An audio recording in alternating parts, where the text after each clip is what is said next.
Apakah sudah bisa? Ya. Oke. Mana nih?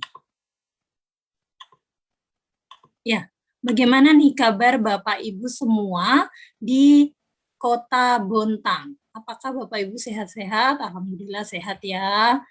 Iya. Nah, puji Tuhan sehat. Baik. Terima kasih. Nah, sudah sedang hujan deras. Baik. Sudah terlihat jelas ya Bapak Ibu gambar saya? Oke. Alhamdulillah sehat, Mbak. Ya, alhamdulillah sehat. Baik, Bapak Ibu, izinkan saya membuka terlebih dahulu ya. Bismillahirrahmanirrahim. Assalamualaikum warahmatullahi wabarakatuh. Selamat siang, shalom, salam sejahtera bagi kita semua. Om Swastiastu, Namo Buddhaya, salam kebajikan. Puji syukur Bapak Ibu kita masih bisa bertemu hari ini di hari kedua begitu ya. Semoga kita semua dalam keadaan sehat-sehat tanpa kurang suatu apapun seperti itu ya. Nah, Bapak Ibu jika kemarin kita telah membahas bagaimana membentuk pembelajaran yang aktif dan meningkatkan motivasi intrinsik siswa, hari ini kita akan membahas bagaimana cara membangun budaya kelas yang positif selama PTMT gitu. Next, Kak Munazir. Oh, saingan dengan suara hujan deras. Baik, luar biasa sekali perjuangannya Bapak Ibu. Nah, Bapak Ibu, sebelum saya mulai, saya akan bertanya terlebih dahulu kepada Bapak Ibu. Bapak Ibu sebenarnya ketika mendengar budaya kelas, apa yang ada di benak Bapak Ibu semua ketika mendengar hal ini, Bapak Ibu? Budaya kelas. Apa ya, Bapak Ibu? Saya tunggu jawaban Bapak Ibu. Kebiasaan. Oke. Oke. Deras petir. Kebiasaan di kelas. Kebiasaan di kelas. Oke. Pembiasaan di kelas. Luar biasa sekali. Terbiasa dengan kelas. Kebiasaan di kelas. Oke. Tempat tamu. Kemudian, apalagi Bapak Ibu? Kebiasaan kelas, tata tertib kelas, pembiasaan kelas, pembiasaan kelas.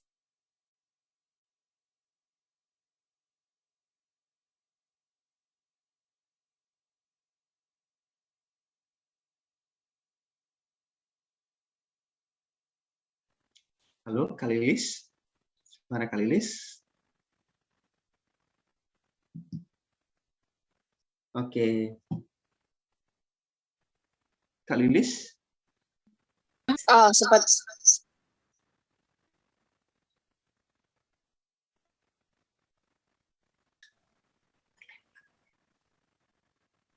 Oke, suaranya nggak terdengar ya Kak ya? Lagi hilang ya suaranya Mbak Lilis ya? Oke, karena lagi hilang boleh saya yang masuk sebentar nih Kak. Sambil nunggu mungkin Mbak Lilisnya nanti kembali lagi. Oke, baik Bapak Ibu.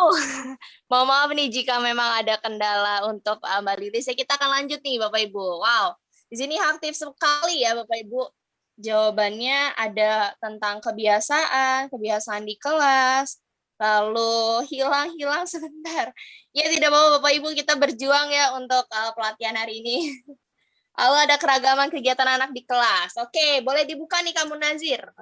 Kalau dari hasil nih Bapak Ibu, dari hasil surveinya hasil tanya jawabnya Bapak Ibu yang di kolom chat. Nah, di sini kita bisa simpulkan nih Bapak Ibu, bahwa betul ya Bapak Ibu, hampir banyak sekali yang bisa dibilang adalah budaya kelas, itu serangkaian nilai yang dianggap penting nih. Dianggap penting dan layak sebuah prosedur atau rutinitas dan aturan yang disepakati bersama.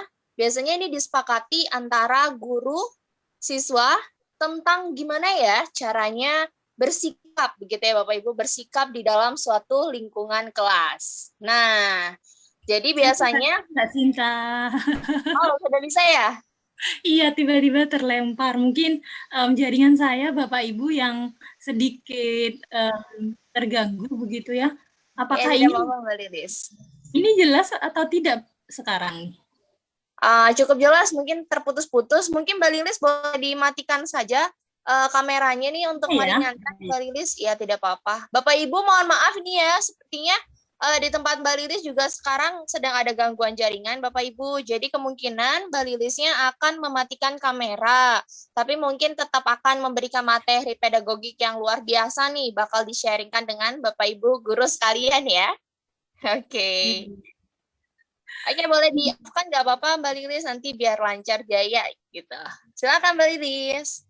Terima kasih Mbak Sinta atas backup-annya tadi. Mohon maaf Bapak Ibu, saya terpental dari Zoom begitu ya, karena signal saya ini mungkin memang sedang down begitu. Sama saja Bapak Ibu, kalau sudah terkendala dengan sinyal itu memang hal yang di bawah kendali kita begitu ya Bapak Ibu. Baik, tadi sudah dikatakan dengan Mbak Sinta sebenarnya apa sih budaya kelas itu? Kalau boleh saya katakan kembali Bapak Ibu bahwa budaya kelas itu adalah serangkaian nilai yang dianggap penting layaknya sebuah prosedur atau rutinitas dan aturan yang disepakati secara bersama-sama oleh guru, oleh siswa, tentang bagaimana cara bersikap di dalam suatu lingkungan kelas. Jadi misalkan saya contohkan Bapak Ibu, ketika dahulu Bapak Ibu, ketika tatap muka begitu ya, itu Bapak Ibu sebelum memulai pelajaran itu melakukan doa terlebih dahulu, begitu. Nah, ketika Bapak Ibu melaksanakan daring, kebiasaan-kebiasaan itu tidak boleh ditinggalkan Bapak Ibu. Jadi tunggu dulu siswa-siswi kita bersiap untuk menerima pelajaran dari kita, begitu ya. Kemudian kita berdoa atau melakukan kebiasaan-kebiasaan yang ketika tatap muka itu dilaksanakan, gitu Bapak Ibu. Nah, mungkin kalau untuk piket itu bisa dimodifikasi dengan absen teman-temannya. Jadi teman-temannya yang belum tergabung itu dia menjadi penanggung jawabnya. Seperti itu Bapak Ibu. Jadi hal-hal yang memang sudah baik gitu ya, itu jangan ditinggalkan. Jadi siswa akan merasa bahwa oh, ini kita memang sedang sekolah, tetap sekolah seperti itu. Next, Kak. Nah, kemudian saya ingin bertanya Bapak Ibu, sebenarnya budaya kelas itu di sini ada pernyataan bahwa budaya kelas tidak diperlukan dalam PTMT.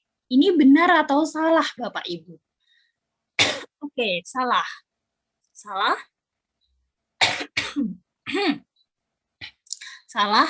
salah. Oke. Nah, bulat jawabannya, Kak. Salah. Langsung kita buka saja apakah salah, begitu ya.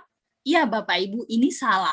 Kenapa? Karena budaya kelas itu tetap diperlukan ketika PTMT, bahkan lebih 2 kali lipat pengawasannya dalam monitoringnya, begitu ya Bapak Ibu. Oke, next. Nah, kemudian Bapak Ibu, dengan melihat adanya tantangan selama pembelajaran jarak jauh, Kemendikbud melihat adanya potensi dalam blended learning sebagai metode pendidikan di masa pandemi dan mengaplikasikannya di dalam PTMT. Bapak Ibu mungkin sudah sangat familiar ya dengan istilah luring, itu tatap muka dan daring adalah yang kita lakukan saat ini. Mungkin bagi daerahnya yang memang belum, yang telah disepakati oleh Kemdikbud itu seperti apa Bapak Ibu? Yaitu dengan porsi 30% tatap muka dan 70% online. Nah, memangnya ini bisa efektif, Mbak, seperti itu. Nah, saya akan membacakan kemudian menjelaskan satu persatu begitu ya, Bapak Ibu. Pada poin yang pertama di sini yang sudah diberikan oleh guru. Saya akan lanjut terlebih dahulu, Bapak Ibu. Kemudian pemberian materi dan tugas melalui media online yang kemudian dibahas secara tatap muka. Nah, kemudian pada poin yang selanjutnya itu adalah secara tatap muka, siswa dapat mempresentasikan hasil diskusi kelompok secara online. Kemudian siswa dapat dan secara online siswa dapat mengunggah materi, rangkuman materi yang telah diberikan. Jadi saya akan pada poin pertama bahwa siswa itu mencari materi pendukung. Kita tidak boleh menutup mata Bapak Ibu bahwa sekarang itu guru bukan satu-satunya sumber belajar Bapak Ibu. Namun peran guru di sini bahkan lebih apa ya Bapak Ibu, istilahnya 2 atau 3 kali lipat lebih bertambah lagi begitu. Sebagai apa? Nah, sebagai istilahnya monitoringnya. Jadi apa-apa yang sudah diakses oleh siswa itu apakah sesuai dengan pembelajaran? Apakah sesuai dengan tujuan pembelajaran? Wah, di tempat saya juga ini hujan Bapak Ibu tiba-tiba sangat deras sekali gitu ya. Semoga ini internetnya masih bisa. Oke, ya tiba-tiba ini saya kaget juga Bapak Ibu. Oke, saya lanjut. Kemudian pemberian materi dan tugas melalui media online. Jadi sebelum kita tatap muka yang hanya 30% itu Bapak Ibu, tugasnya diberikan secara online yang sudah dikerjakan kemudian dibahas ketika tatap muka, seperti itu. Pun dengan materinya, hal-hal apa yang belum dimengerti oleh siswa, jadi siswa diminta untuk mencatat hal-hal yang belum dimengerti. Nah, kemudian ketika tatap muka memang mungkin bisa presentasi atau bisa melakukan hal-hal yang memang tidak bisa dilakukan secara online. Seperti itu Bapak Ibu. Jadi hal-hal apa yang bisa kita maksimalkan secara online, kita maksimalkan secara online atau secara daring. Kemudian memang yang tidak bisa, sangat tidak bisa kita lakukan secara online begitu ya. Nah, itu kita maksimalkan secara offline. Begitu ya Bapak Ibu, semoga bisa dimengerti. Next Kak. Nah, Bapak Ibu, melihat dari urgensi pembelajaran blended learning juga semakin meningkat karena adanya 3 faktor, yaitu perkembangan teknologi, kemudian fokus kurikulum 2013 dan pandemi COVID-19, fokus kurikulum 2013 dan kemudian adalah pandemi COVID-19. Saya akan membahas dari belakang terlebih dahulu, Bapak Ibu. Nah, pandemi COVID-19 ya Bapak Ibu ini adalah bencana bagi kita semua, seluruh umat di dunia bahkan begitu ya Bapak Ibu. Namun ketika kita ada musibah Bapak Ibu, pastinya ada sedikit hikmah di sana atau banyak sekali hikmah yang bisa kita ambil di sana. Hal positif di dalam pendidikan Bapak Ibu, pandemi COVID-19 ini bisa memacu kita untuk berlari beberapa kali lebih cepat mengenai saya akan pertama fokus kurikulum 2013. Nah, Bapak Ibu pastinya di sana sudah sangat familiar ya isi-isi dari fokus kurikulum 2013. Nah, akan tetapi Bapak Ibu saya akan berfokus kepada keterampilan Bapak Ibu. Pada fokus kurikulum 2013 tidak hanya difokuskan kepada penyelesaian LKS atau tugas-tugasnya, akan tetapi kreativitas-kreativitas atau keterampilan-keterampilan siswa itu juga harus diasah dan kemudian diharapkan muncul, begitu Bapak Ibu. Nah, ketika pandemi COVID-19, siswa-siswi kita belajar dari rumah ya Bapak Ibu. Nah, dari sana dengan pemantauan kita melalui daring begitu ya, melalui online, kita bisa meminta siswa-siswi kita untuk berkreasi apapun yang dia bisa. Misalkan menari, menulis puisi, menulis novel atau apapun itu, menggambar dan lain sebagainya, Bapak Ibu. Nah, dari sana ketika tatap muka, kan waktu itu sangat terbatas, Bapak Ibu. Akan tetapi ketika tidak tatap muka, hal itu bisa dia lakukan tanpa adanya tekanan apapun dan dari siapapun, Bapak Ibu. Jadi kreativitas-kreativitas pada fokus kurikulum 2013 itu bisa tercapai, Bapak Ibu. Seperti itu. Kurang lebihnya pada poin keterampilan seperti itu ya, Bapak Ibu. Kemudian saya akan beranjak lagi kepada perkembangan teknologi.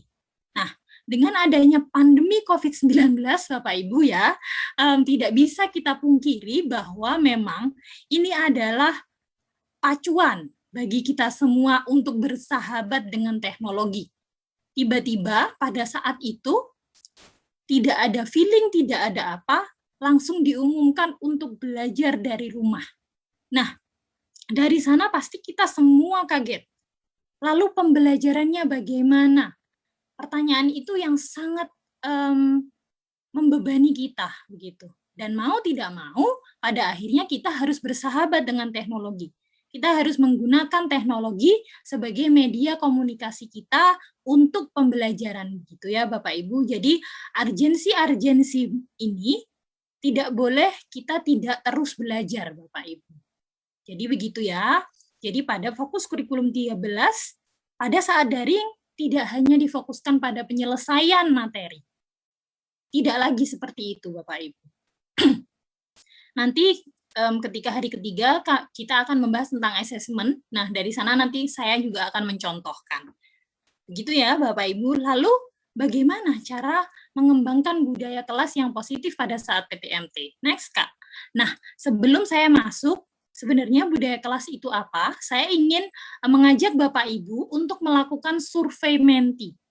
Nah, dari sini nanti saya akan mengetahui sebenarnya keadaan di sekolah Bapak Ibu itu seperti apa. Begitu Bapak Ibu. Oke, Bapak Ibu bisa akses, begitu ya.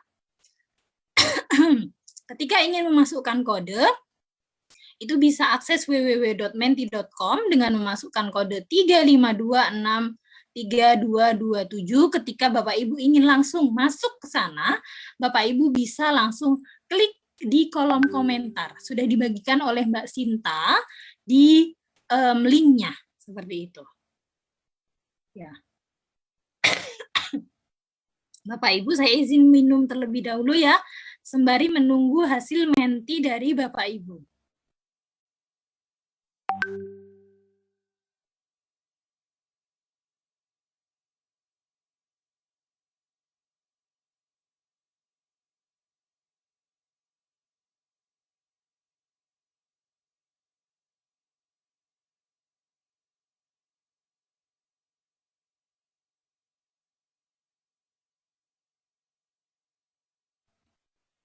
Wow, sudah ramai, lumayan ramai dengan 39. Oh, terus naik, begitu ya. Namun di sini masih didominasi oleh Zoom atau Meet. Wow, luar biasa. Ibu Astuti menjawab di kolom komentar menggunakan Google Classroom. Nah, kemudian ada juga yang menjawab lainnya, Bapak Ibu. Mungkin boleh di-sharing, Bapak Ibu, lainnya ini apa ya, Bapak Ibu? Mungkin bisa kita share, Bapak Ibu. Wow, menggunakan aplikasi sendiri. Luar biasa sekali, Pak Syarif. Ibu Riayu menggunakan Drive. Oke, Zoom, WA. Ya, oke Bapak Ibu. Terima kasih atas jawaban Bapak Ibu. Berarti di sini Bapak Ibu lebih mendominasi mengenai video conference, begitu ya Bapak Ibu, menggunakan Zoom atau Meet. Akan tapi WA juga masih menjadi favorit, WA dan Telegram gitu. Pak Syafarudin, Ruang Guru, Classroom, Live, Google Meet, Google Form. Wow, sudah menggunakan Ruang Guru, Pak Syafarudin. Terima kasih, luar biasa sekali, Google Meet. Oke, kita langsung bisa next ke pertanyaan kedua. Jadi memang di sini yang menjadi favorit Bapak Ibu adalah video conference, begitu ya. Kemudian, kendala apa yang Bapak Ibu hadapi dalam membangun budaya kelas positif pada saat PTMT? Nah, saya tadi sedikit lupa bilang ya Bapak Ibu bahwa di sana ada 2 pertanyaan. Bapak Ibu bisa klik link yang tadi untuk bisa mengakses kembali. Oke. Saya masih tunggu jawabannya karena tadi banyak sekali partisipan yang bergabung.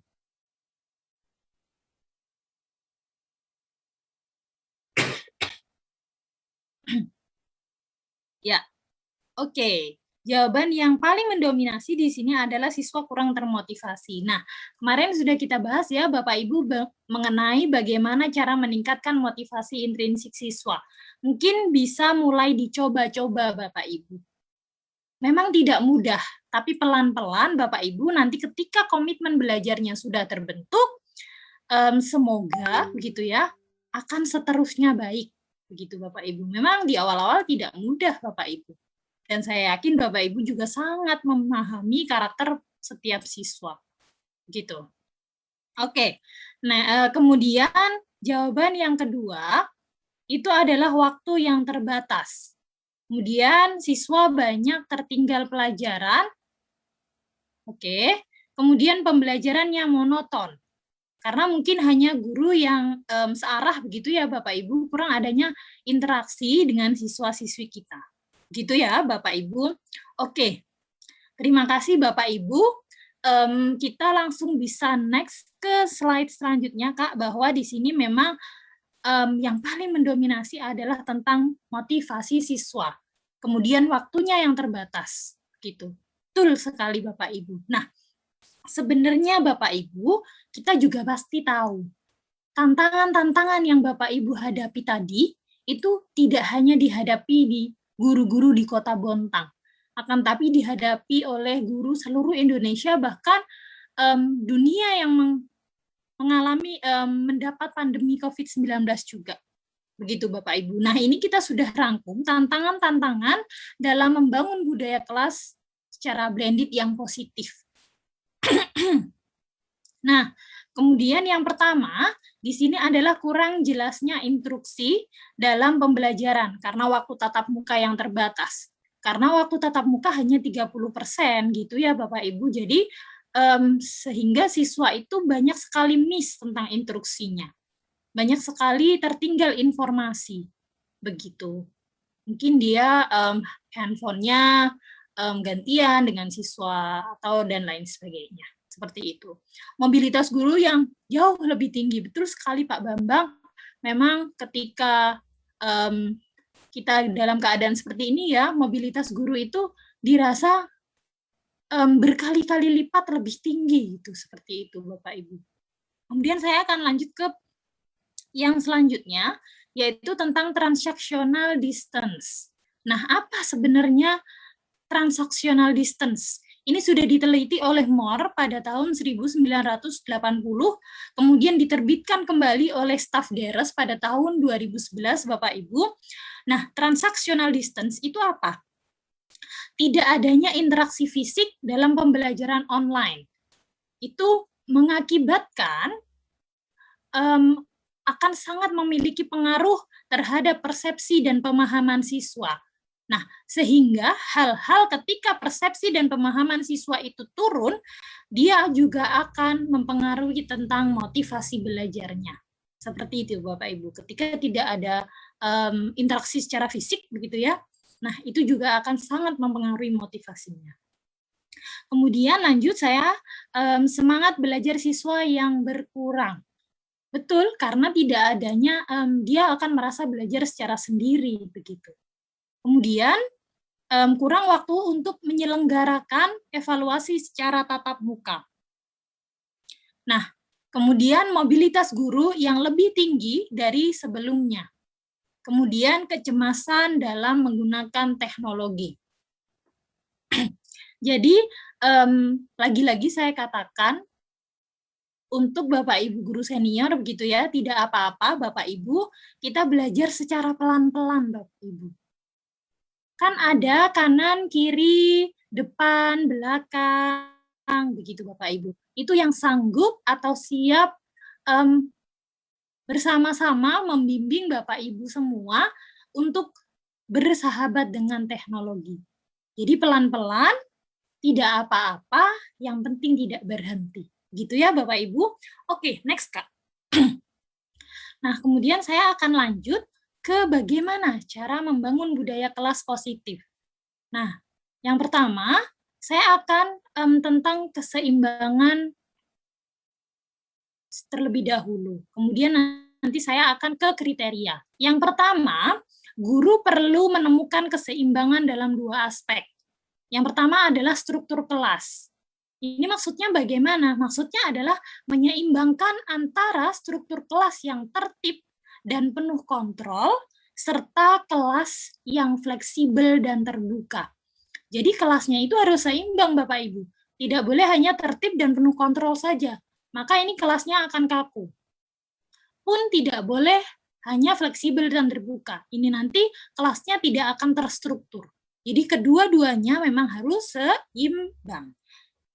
Begitu. Next, Kak. Nah, yang kedua adalah tentang fokus, Bapak Ibu. Nah, fokus ini adalah istilahnya berpacu pada fokus yang mana yang akan kita lakukan, seperti itu. Artinya bagaimana menyeimbangkan antara fokus internal dan eksternal dalam pembelajaran. Internal adalah di dalam kelas, dan eksternal itu adalah ketika di luar kelas atau di luar pembelajaran. Nah, kelas artinya bukan hanya tatap muka, Bapak Ibu, tapi juga secara daring. Begitu. Nah, eksternal bagaimana? Itu adalah setelah pembelajaran. Gitu ya, Bapak Ibu. Kemudian next, Kak. Kita ke kriteria. Nah, kemudian Bapak Ibu, ini adalah penelitian, lagi-lagi penelitian yang telah dilakukan oleh Thomas dan Heinowski pada tahun 2013. Ini mengenai penelitiannya adalah terhadap praktik pengajaran dan budaya kelas dari 350 highly effective teacher. Nah, kemudian dari hasil penelitian menemukan bahwa 4 kriteria budaya kelas yang positif. Yang pertama adalah hubungan yang erat di dalam kelas atau positive relationship. Kemudian yang kedua adalah lingkungan yang stabil atau stable environment. Kemudian yang ketiga adalah ekspektasi yang tinggi. Kemudian yang keempat adalah budaya perbaikan terus-menerus atau continuous improvement. Jadi 4 kriteria ini Bapak Ibu, selain 2 yang harus diseimbangkan, ini juga harus berjalan. Jadi istilahnya begini Bapak Ibu, sifatnya adalah yang tadi di depan. Dan ini adalah akan menjadi subjek Bapak Ibu, fokusnya begitu. Next, Kak, kita langsung akan bahas. Nah, di sini Bapak Ibu saya memiliki interval yang sudah sangat ringkas begitu ya. Nah, ada 4 interval di sini, tentunya yang menjadi fokus kita tentang 4 kriteria budaya kelas yang positif. Yang pertama, interval pertama, itu adalah hubungan yang erat di dalam kelas. Sifatnya apa Bapak Ibu? Sifatnya adalah fleksibel dan terbuka, kemudian fokusnya adalah fokus internal. Jadi fokus di dalam kelas. Kemudian fleksibel dan terbuka, jadi sifatnya tidak boleh kaku. Gitu. Ya Bapak Ibu, ketika membentuk hubungan yang erat di dalam kelas, anak-anak perkenalkan, nama saya Lilis. Anak-anak kita mulai pelajaran. Wah, itu sangat tidak menarik ya Bapak Ibu, kecuali kalau selamat pagi anak-anak, bagaimana kabarnya dan lain sebagainya. Itu akan tercipta hubungan yang erat di dalam kelas. Nah, kriteria-kriterianya apa Bapak Ibu? Yang pertama adalah kolaborasi. Yang kedua adalah saling menghormati. Yang ketiga adalah dukungan sosial.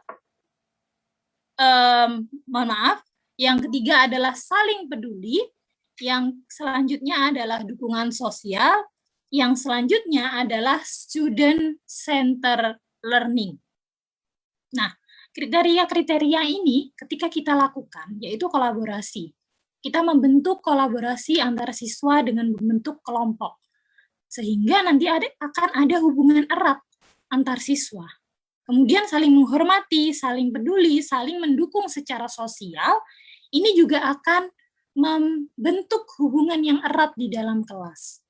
Kemudian, lagi-lagi fokusnya adalah fokus internal, student center learning. Ya, Bapak Ibu, saat ini fokus kita adalah kepada siswa, bahwa pembelajaran pure fokus kepada siswa. Begitu. Lalu administrasi bagaimana, Mbak? Ya, memang administrasi itu bukan lagi saya bentuk sebagai tugas seorang apa ya Bapak Ibu istilahnya pendidik. Namun memang tugas-tugas yang memang harus Bapak Ibu guru kerjakan begitu Bapak Ibu. Intinya bagaimanapun juga student center learning. Siswa sebagai senternya. Gitu ya Bapak Ibu, semoga bisa dipahami. Kita akan langsung lanjut ke lingkungan kelas yang stabil. Nah, pada lingkungan kelas yang stabil ini fokus sifatnya adalah fokus internal, kemudian bentuknya adalah teratur dan terkontrol. Kenapa? Ketika membentuk lingkungan kelas yang stabil, ketika tidak adanya keteraturan dan yang terkontrol, begitu ya Bapak Ibu, itu akan tidak bisa, akan berantakan, begitu. Nah, bagaimana kriteria lingkungan yang stabil itu? Yang pertama adalah rutinitas yang jelas. Kemudian adalah struktur dan prosedur. Kemudian adalah keteraturan. Kemudian adalah manajemen kelas yang rapi. Kemudian adanya kesesuaian dengan kurikulum. Ini yang saya katakan tadi ya Bapak Ibu, rutinitas yang jelas. Jadi kita sepakati antara siswa-siswi kita bahwa bagaimana rutinitas kita sehari-hari ketika pembelajaran. Kemudian adanya struktur dan prosedur. Jadi siapa penanggung jawab menghubungi rekan-rekannya hari ini, seperti itu. Kemudian adanya keteraturan, kemudian manajemen kelas yang rapi dan kesesuaian dengan kurikulum. Tentu saja Bapak Ibu, kita harus tetap berpacu pada kurikulum gitu. Akan tetapi Bapak Ibu bisa kreasikan cara mengajarnya itu yang merdeka. Karena merdeka belajar bukan berarti kita menyalahi aturan gitu ya Bapak Ibu. Jadi tetap pada kurikulum, kemudian Bapak Ibu bisa kreasikan hal-hal yang memang menjadi kebutuhan siswa. Next, kita ke interval yang ketiga, yaitu ekspektasi yang tinggi. Nah, Bapak Ibu, meskipun daring, kita tidak bisa menutup diri bahwa siswa-siswi kita ini sedang kondisinya dalam berkembang. Apalagi Gen Z, gitu ya Bapak Ibu, itu akan sangat cepat dia berkembang karena dia akan juga cepat bosan, begitu. Jadi, kita harus tetap memantau dan memiliki ekspektasi yang tinggi terhadap siswa-siswi kita. Tidak boleh hanya yang penting dia berpartisipasi lah, seperti itu. Itu tidak boleh, Bapak Ibu. Nah, kriteria sifatnya apa? Fokus eksternal. Kenapa fokus eksternal? Nanti akan saya coba jelaskan. Kemudian teratur dan terkontrol. Kriterianya adalah standar keberhasilan dan pencapaian yang tinggi. Kemudian adanya kejelasan tujuan pembelajaran. Kemudian adanya standar kualitas pembelajaran dan tugas yang tinggi. Jadi, tentang ekspektasi yang tinggi itu Bapak Ibu, standarnya kita harus memiliki soal-soal atau studi kasus yang sesuai dengan keadaan saat ini. Begitu Bapak Ibu. Jadi, untuk soal-soal yang sudah tidak hot, begitu ya, itu kita tinggalkan terlebih dahulu. Kita asah 6C dari siswa-siswi kita. Begitu ya Bapak Ibu. Jadi tentang kreativitasnya, critical thinking-nya, dan lain sebagainya. Gitu. Jadi hal-hal yang kita berikan itu sudah harus hot. Kita tinggalkan hal-hal yang tidak hot. Begitu. Baik studi kasus maupun soal maupun pemberian materi dan contoh penerapannya, Bapak Ibu. Baik, saya akan lanjut.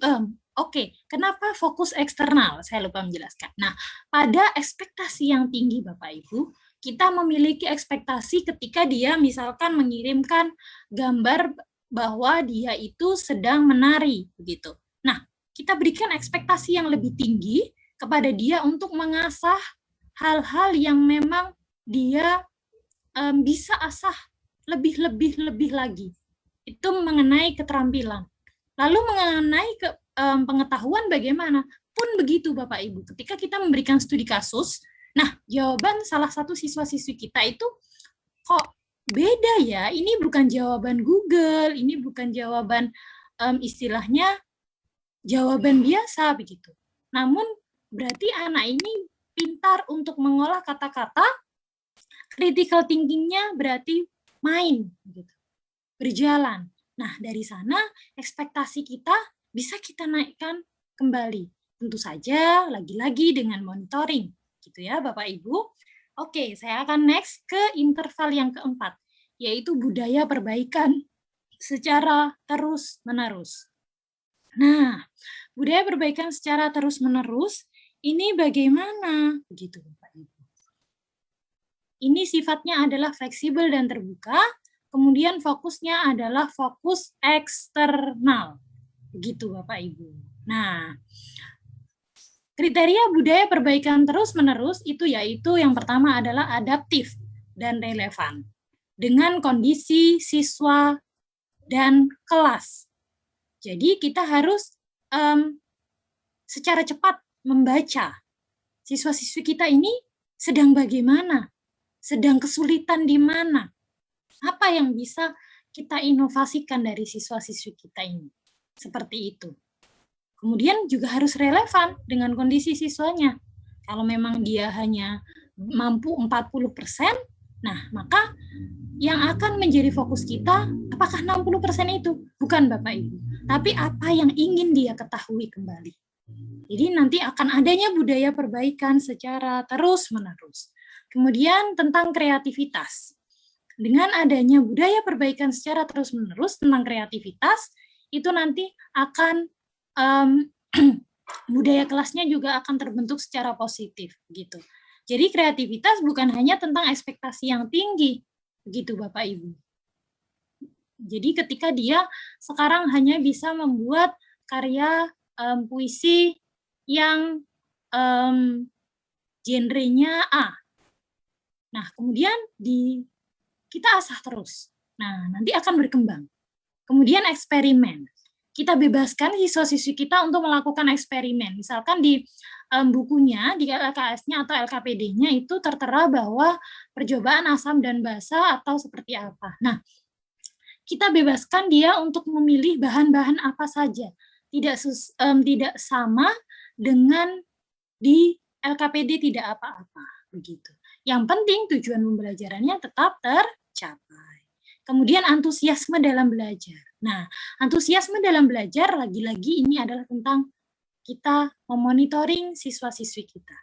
Begitu Bapak Ibu. Jadi ketika dimonitoring secara berkala, hubungan erat, lingkungan kelas yang stabil, ekspektasi yang tinggi, itu sudah kita bentuk, maka antusiasme dalam belajar tentang budaya perbaikan terus-menerus itu juga akan tercipta Bapak Ibu. Seperti itu. Semoga bisa dipahami ya Bapak Ibu. Kita akan next ke slide selanjutnya. Nah, pada slide selanjutnya di sini ada keterkaitan antara kriteria budaya kelas. Jadi keempat-empatnya ini budaya kelas ini harus berjalan secara berkesinambungan Bapak Ibu. Tidak boleh hanya satu saja. Jadi jika hanya berfokus kepada salah satu atau dua kriteria, maka budaya kelas yang terbentuk itu tidak akan kurang positif istilahnya begitu Bapak Ibu. Ya. Jadi empat-empatnya harus berjalan secara berkesinambungan. Next Kak. Nah, saya punya studi kasus Bapak Ibu, baru saja kita bahas ya, bahwa di sini ada kondisi kelas seperti ini. Seperti apakah situasi kelas dalam pembelajaran jika guru memiliki ekspektasi yang tinggi kepada siswa dan membangun lingkungan kelas yang stabil, namun tidak membangun hubungan yang erat dengan siswa dan tidak membangun budaya perbaikan secara terus-menerus. Ini kira-kira kelasnya akan bagaimana Bapak Ibu? Yang diterapkan hanya ekspektasi yang tinggi dan lingkungan kelasnya harus stabil. Tapi hubungan erat dan budaya perbaikan terus-menerus tidak diterapkan. Ini kira-kira kelasnya akan seperti apa, Bapak Ibu? Mungkin langsung bisa dijawab pada kolom komentar, Bapak Ibu.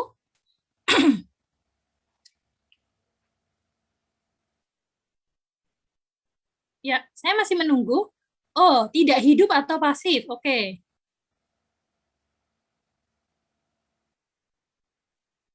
Ya, monoton, tidak berkembang, monoton. Tidak terjalinnya komunikasi yang baik, membosankan. Wah, kalau sudah bosan, siswa bosan, wah ini sudah sangat bahaya ya Bapak Ibu, karena center kita adalah siswa. Lah, kalau center kita saja sudah bosan, bagaimana pembelajaran akan berjalan? Kan begitu ya Bapak Ibu?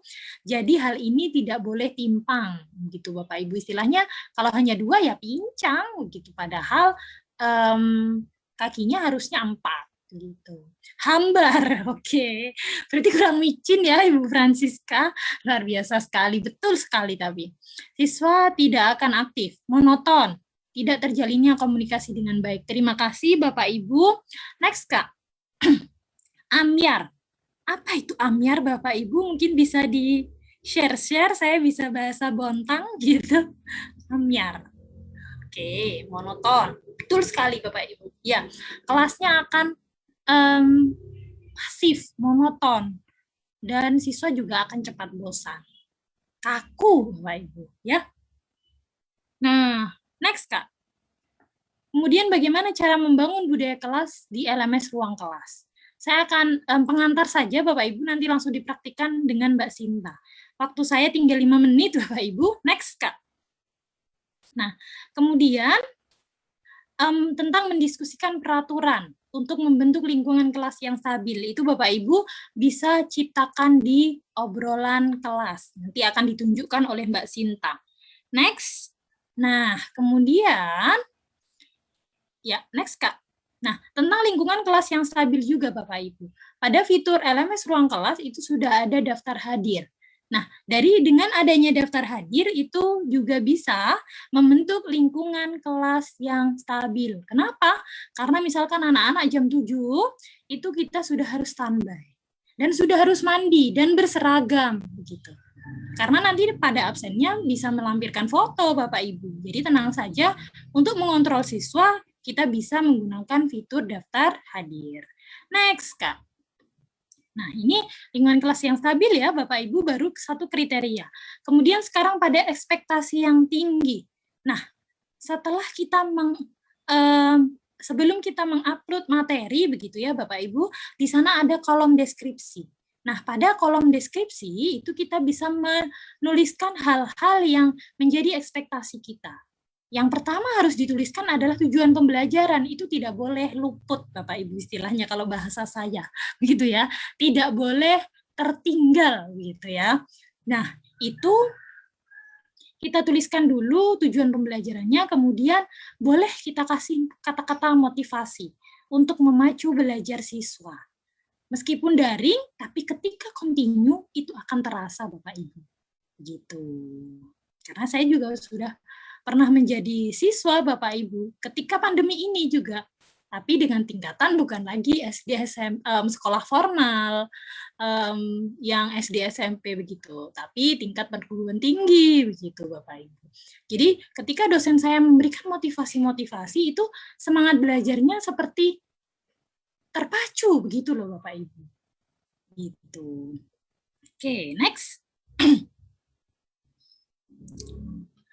Kemudian yang ketiga adalah perbaikan secara terus-menerus. Nah, ketika kita setelah mengupload materi, Bapak Ibu, di sana ada fitur kolom komentar. Nah, pada fitur kolom komentar ini kita bisa gunakan untuk refleksi, menanyakan hal-hal apa yang belum dipahami oleh siswa, kemudian hal-hal apa yang tidak dimengerti, misalkan kita belajar mengenai ungkapan.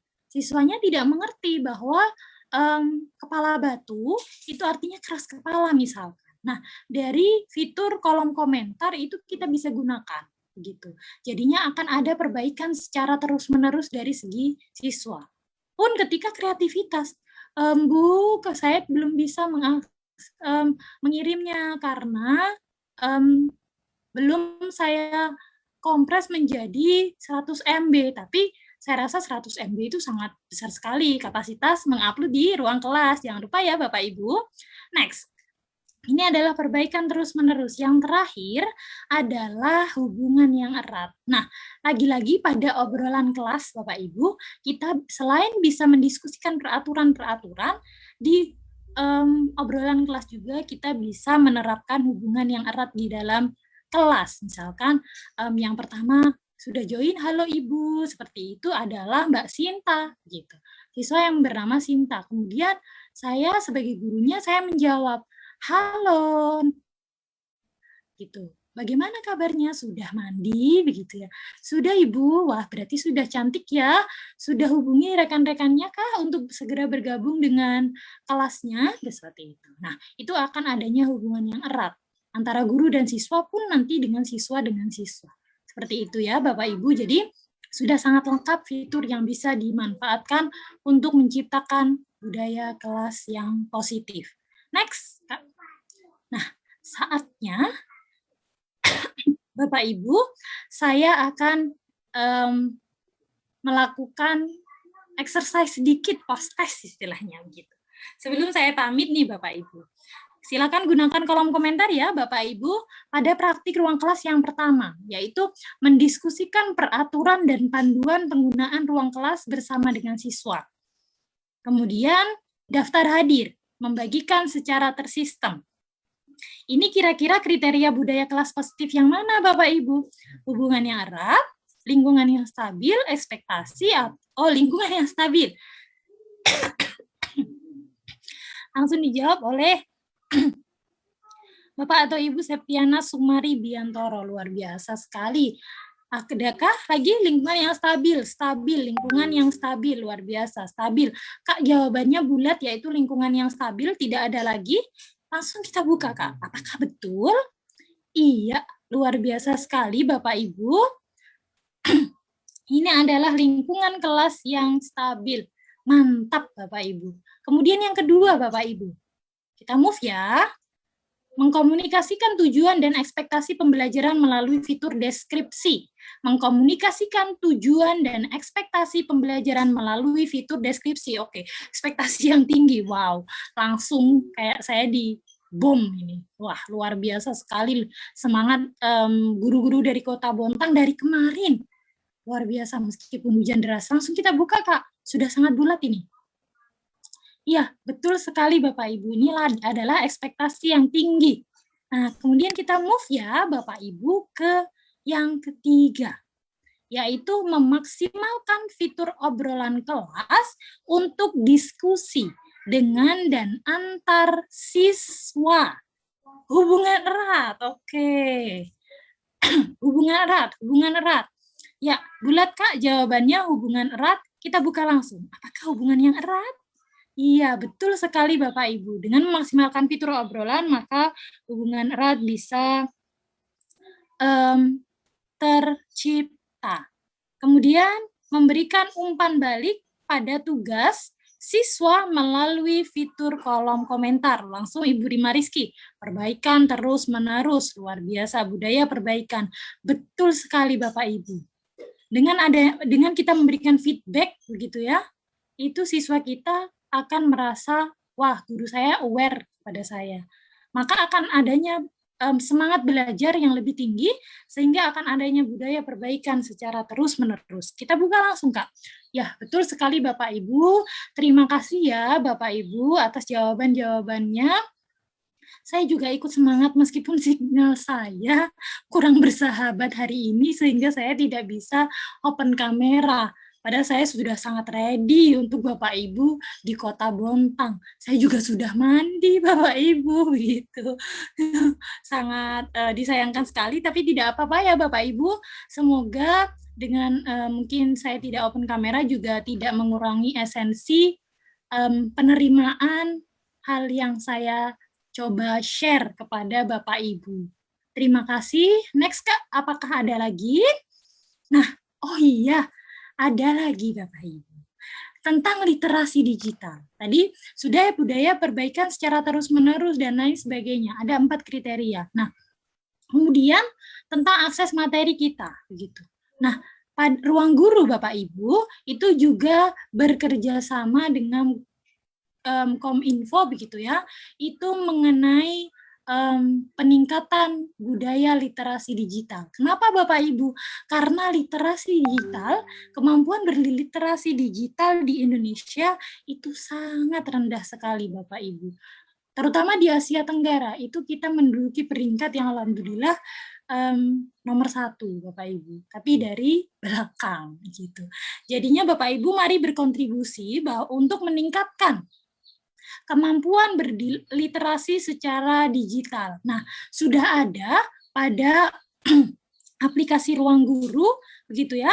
Bagaimana caranya Bapak Ibu bisa download dulu aplikasi Ruang Guru dan login, itu secara gratis juga Bapak Ibu. Seperti siswa-siswi kita untuk mengakses ruang kelas, itu juga gratis. Nah, nanti juga Bapak Ibu di dalam membagikan materi, Bapak Ibu juga bisa membagikan ruang literasi digital ini. Gitu. Jadi nanti ada di sana kemampuan etika berinternet dan lain sebagainya. Banyak sekali materi-materi yang bermanfaat untuk siswa-siswi kita. Begitu ya Bapak Ibu. Jadi ini Bapak Ibu bisa download Ruang Guru, kemudian pilih jenjang mengajarnya, kemudian klik semua mata pelajaran dan di sana ada ruang literasi digital yang Bapak Ibu bisa akses. Sebenarnya materinya ruang literasi digital, bagaimana cara berliterasi secara baik, secara digital, itu seperti apa. Di sana sudah sangat lengkap Bapak Ibu. Jadi mari berkontribusi Bapak Ibu untuk menyebarluaskan konten menarik dan pastinya bermanfaat. Next Kak. Nah, saatnya Bapak Ibu kita langsung praktik. Jadi mohon maaf ya Bapak Ibu atas segala salah saya.